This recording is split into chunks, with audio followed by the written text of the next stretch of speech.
Hello friends, I am doctor Sanjeev Gupta, consultant urologist, Aastha hospital Ludhiana. आज मैं आपसे बात करने जा रहा हूं बच्चों की किडनी और यूरिनरी ट्रैक्ट से रिलेटेड प्रॉब्लम्स की। जैसे कि मैंने पहले भी अपने वीडियो में बताया है कि किडनी बॉडी का एक बहुत ही इम्पॉर्टेंट एंड वाइटल ऑर्गन है जो वेस्ट प्रोडक्ट निकालने में और बॉडी का बेसिक और day to day atmosphere comfortable करने में मदद करती है। लेकिन बहुत सारे पेशेंट्स हमारे पास लेट एज ग्रुप में आते हैं और उनकी किडनीज में काफी डैमेज हो चुका होता है या उनके सेक्सुअल ऑर्गन्स में या रिप्रोडक्टिव सिस्टम में कुछ डिफेक्ट आ चुके होते हैं जिसको के बाद में ट्रीट करना या करेक्ट करना काफी डिफिकल्ट होता है या असंभव हो जाता है। इसलिए अगर हम बचपन में ही ये सारी प्रॉब्लम्स को राइट टाइम पे देख के उसी टाइम इनको सॉल्व कर दें तो उस बच्चे की एज ए अडल्ट लाइफ काफी कंफर्टेबल एंड स्मूथ चल सकती है। तो इट मीन्स कि हमें हर एक बच्चे को बिगिनिंग से ही उसके ऊपर ध्यान रखना और उसको चेक करना हर एक माँ बाप की एक बेसिक जिम्मेवारी है।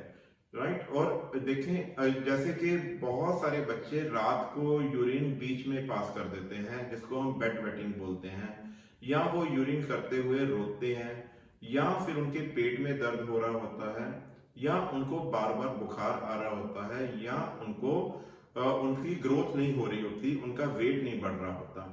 राइट। ये सारी प्रॉब्लम जो है, लेकिन बच्चे बता नहीं पाते कि उनकी प्रॉब्लम है क्या, तो वो उसको समझ भी नहीं पाते। कई बार हम एज ए पेरेंट भी इसको कई बार इग्नोर कर देते हैं या सोचते हैं कि टाइम के साथ ये अपने आप ठीक हो जाएगा।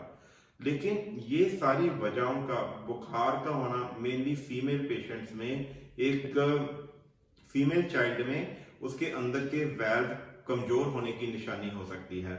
जैसे कि उसका पेशाब में मेल पेशेंट का या बॉय का बार बार पेशाब करना, या पेशाब की धार खुल के नहीं आना, या पेशाब करते हुए दर्द होना, ये अंदर उसकी कुछ झिल्लियों की निशानी हो सकती है कि कुछ झिल्लियां उसके अंदर एक्स्ट्रा बनी हुई हैं। रात को बार बार बेड वेटिंग करना या बार बार बच्चे का पेशाब बीच में निकलना, ये एक वीक ब्लैडर की या हड्डियों का पूरी तरह डेवलप ना होना, राइट, उसकी निशानी हो सकती है।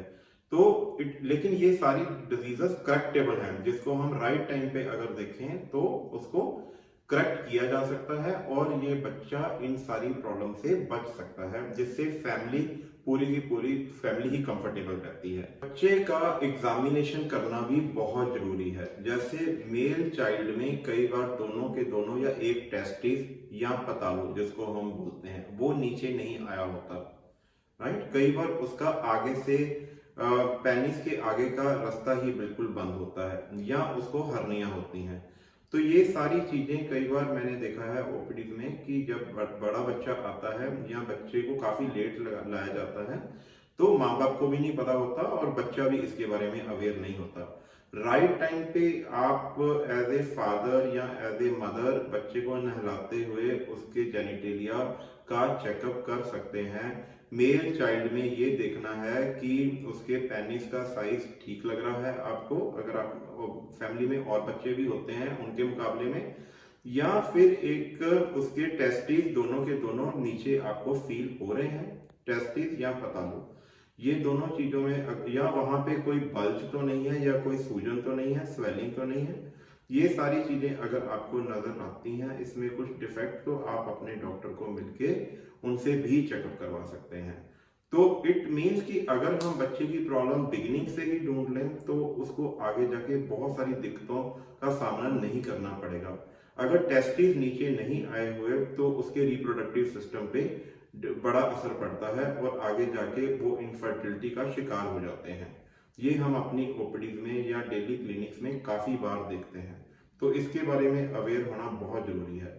तो मेरी आप सभी से एक सजेशन है कि जब भी, जैसे हम वैक्सीनेशन करवाने जाते हैं, बीसीजी का इंजेक्शन लगवाने जाते हैं, उसी टाइम आप अपने बच्चे को एक फैमिली फिजिशियन के पास या अपने फैमिली डॉक्टर से या एक यूरोलॉजिस्ट को मिल सकते हैं एक बेसिक चेकअप के लिए। उस टाइम ही किडनी और यूरिनरी ट्रैक की और रिप्रोडक्टिव सिस्टम की बहुत सारी कंजेनाइटल या जीवाणु प्रॉब्लम्स को हम राइट टाइम पे पकड़ के उनका इलाज कर सकते हैं और बच्चे की लाइफ एज ए अडल्ट काफी कंफर्टेबल कर सकते हैं। Thank you.